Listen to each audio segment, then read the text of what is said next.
Hello everybody, welcome back to another video for the day. Now we're going back into r/Tales of Neckbeard, but beforehand be sure to like the video, comment down below during the video if there is something you would like to discuss, and afterwards consider subscribing to the channel. And as a little special extra note, I just want to say thank you so much for Road Work Ahead 25 Art for making the fan art that I had gotten for my 10,000 subscriber milestone. You legitimately made my day with that. Like, I was not expecting that whatsoever, but I'm so happy that you did that. You guys should go check out her Instagram, and definitely it looks like she's got some good stuff coming. If you would like to, you can go on the Discord, submit your own fan art in the Art and Stuff channel. I'm not going to say the actual channel name because it was censored, but you know what the name is. But yeah, once it's on the Discord, I'll feature it on the channel. I'll be glad to do it. But let's get right into that lovely content. Let's go. Our first story comes to us from username QueenMary37. Weird Neckbeard hits on a 13-year-old girl. Okay, so I don't know if this qualifies, but I love writing and sharing that happened both in my life and in my head. To clarify, I'm 13. This story is about the time I got hit on by this horrible neckbeard who I will call Jay. When I first met Jay, I was at Coles, which is like an Australian supermarket chain, with my friend's mom and my friend and her brother. Her mom sent me to get some milk from the fridge section, and as I was picking it out, I heard this creepy American accent drawl out from behind me. "Hello, beautiful. I need some help." I looked around to see a guy with not really a neckbeard. He didn't really have a neckbeard. He was actually clean shaven, but he was dressed pretty weirdly, in a shirt with an anime character on it, and this greasy pink cardigan. He stunk of soft drink and cheap cigarettes. I took an instant dislike to the guy, and my natural instinct screamed, "Get the frick out of there." He was still staring at me expectantly, his seedy brown eyes looking up at me in a sardonic gleam.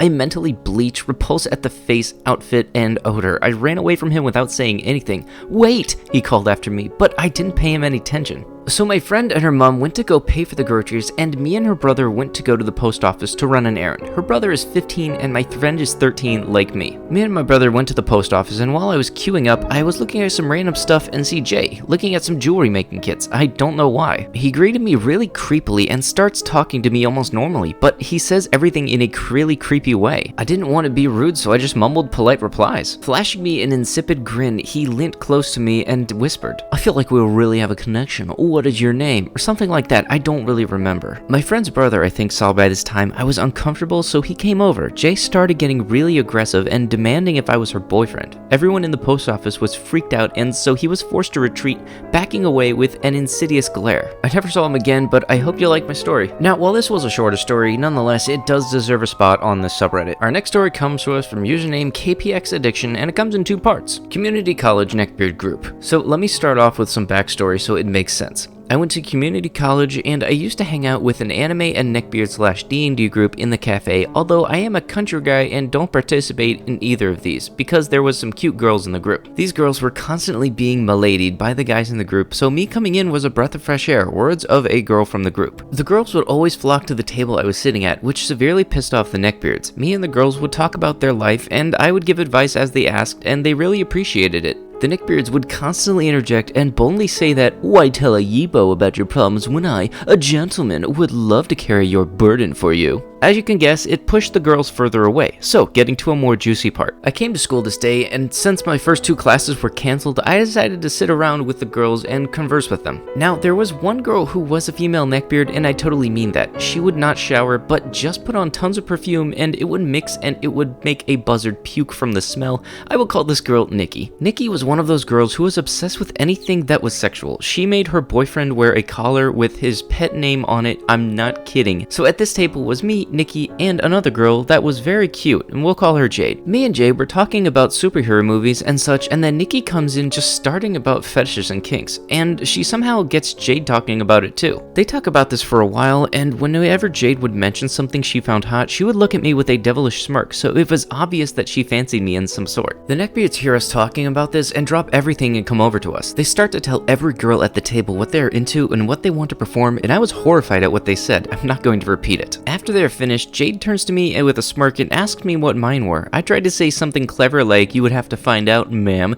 That was a horrible mistake because Nikki instantly moved closer and started to touch my leg. Thank God Jay saw me getting uncomfortable and got up and asked me to walk her to class, so I jumped out of my seat and walked with her. When we reached her classroom, she turned around and asked for my number. I gave it to her and we went our separate ways. I went back to the cafe and sat next to a friend that I had in the group, and I told him I got her number, and a neckbeard on the other side of the table stood up and yelled, "Stay away from her, she's mine." Shocked by that, I gave a really mean stare and he awkwardly sunk back into his seat. So to jump a little further, me and Jade ended up going on a date and nothing else happened, although I did hook up with another hot chick from the group and somehow the neckbeards found out and they were threatening to fight me. One of the neckbeards tried to tell the girls that he would kill me in a sword fight with a folded steel blade and compared his fedora to my ball cap and his goth boots to my cowboy boots. It was a total cringe. Side note, they are all atheists and slammed my Christianity. Sorry if this is long, but I really wanted to share this. I have more of these guys in the group if you want to hear more, which there actually is a part 2. Community College Neckbeard Group continued. This is a continuation from my first post, Community College Neckbeard Group. Let me give you an explanation of this group and its members. There are many people in this group, around 25, but there are never around at the same time. Over half of the members were full-on or partial neckbeards. There was one guy who had a couple of qualities of a neckbeard, minus the fedora and gloves. He didn't have a car and didn't have a job, and I guess he didn't shower because he had a dent in his greasy hair where his headset would sit. Now, this guy had a crush on the girl I hooked up with in the first story, we'll call her Cindy, and protected and claimed her if anyone said anything about her. So this day, I decided to skip my first class, so I went to the cafe to see Jade and Cindy and just talk and pass some time. At this point, we had moved over to a different table well away from the neckbeard nest. We were talking about fishing and hunting, and I was explaining how to skin a deer to Cindy because she asked and she wanted to go hunting or fishing with me one day. And like clockwork, this annoying neckbeard comes in and explains that killing animals is wrong and how a gentle sir like him would never harm anyone or anything, and just to spite the neckbeard, Jade and Cindy both said that hunting and fishing is manly. The neckbeard got really pissed and literally ran out of the cafe. The next school day, I walked into the cafe and saw that Nikki, her boyfriend, Cindy, Jade, and neckbeard were sitting at the table. When I sat down, the neckbeard gave me a really weird stare. Somehow, he overheard Cindy talking about how we hooked up previously to her best friend. After sitting for like an hour, I get up to get something to eat, and the neckbeard shoots up and runs up to me. Yo, did you hear this right? You slept with Cindy?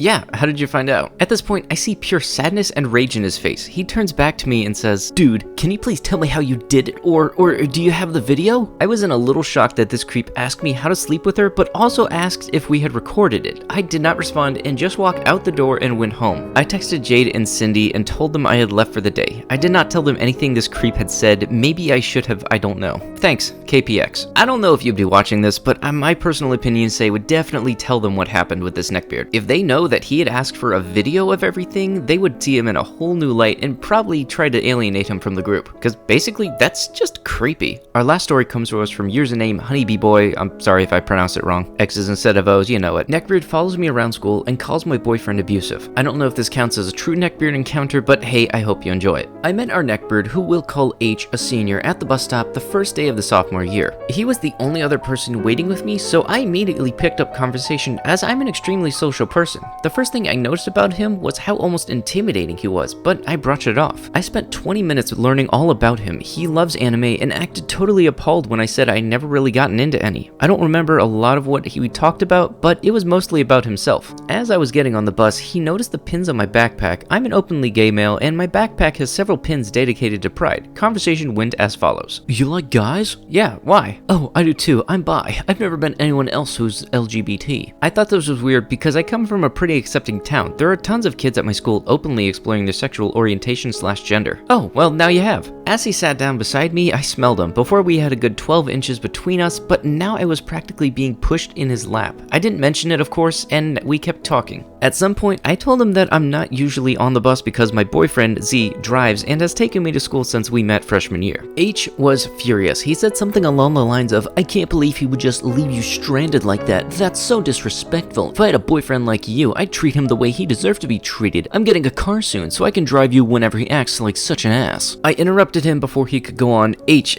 relax. Z is not being mean. He's sick, I said, a little bit irritated by the reaction. He snapped at me about having an attitude because he wasn't like my butthead of a boyfriend. By the time the bus had stopped at the middle school and most of the kids had gotten off, so I switched seats. We'll call the girl I met when I moved seats Shy. She was a really sweet and quiet freshman. She ended up becoming my best friend. When Shy and I got to school, she said she was scared because she didn't know where her classes were. I brought her to her first class and then headed to art. I guess H was just waiting because the second I was alone again, he suddenly popped up behind me. Hey, he said, seemingly forgetting about our little argument. I decided to do the same. Hi. He was about to say something and then one of my friends who had gym, I forgot to mention that the gym is beside the art room, came to walk with me, which wasn't uncommon because my social circle is pretty big, so I'm never really left alone. I introduced them to each other and H just glared when she said hi. We started talking asking about this guy that she liked and if I thought she was cute. I tried to include H in the conversation by asking him if he knew the guy, but he stayed silent every time I spoke to him. For the rest of the day, he followed my friends and I around silently. This was pretty creepy and made my friends feel uncomfortable, but I just brushed it off. A few weeks later, Z was picking me up again, so I no longer had to deal with H in the mornings. I spent almost all of my time with Z outside of class, so he didn't bother me much at all.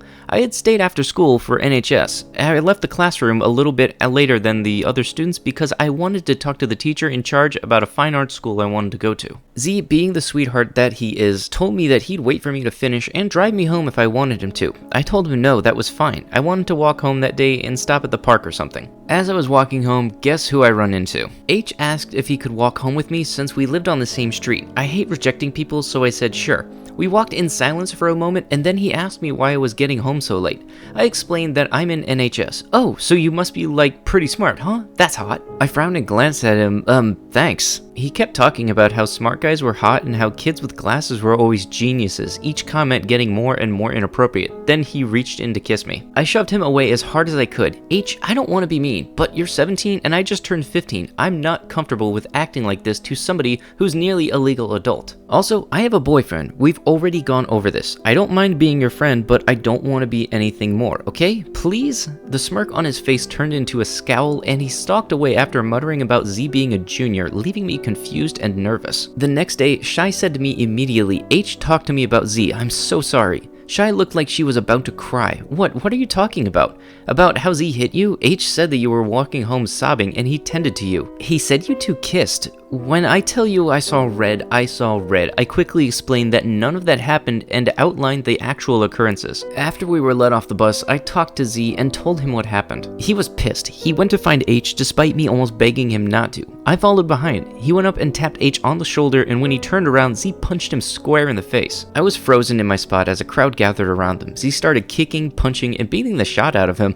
Don't even look at us again, Barch. If you do, I swear to frickin' God, Before he could finish his sentence, he was pulled away by 2 teachers. I had never seen Z act like that before, so I was pretty much crying. I was taken to guidance to calm down, but H never spoke to me again. Z and I are still dating, and he's always apologizing for me having to see him get so angry. But that's my neckbeard experience. I have a few more if anybody wants to hear them. You know, the one thing I really don't get about the whole neckbeard experience with most of this is that they think that basically as soon as they do something nice for you and you say thank you, that apparently means you're their significant other and they can go start telling each other about that. Being nice does not mean we are in a relationship. And with that, that is going to have to be it for the video. If you would like what you had seen, be sure to like the video, comment down below what you liked about the video, and subscribe to the channel. I'll be sure to see you guys in the next one. Thank you so much for watching, and bye-bye.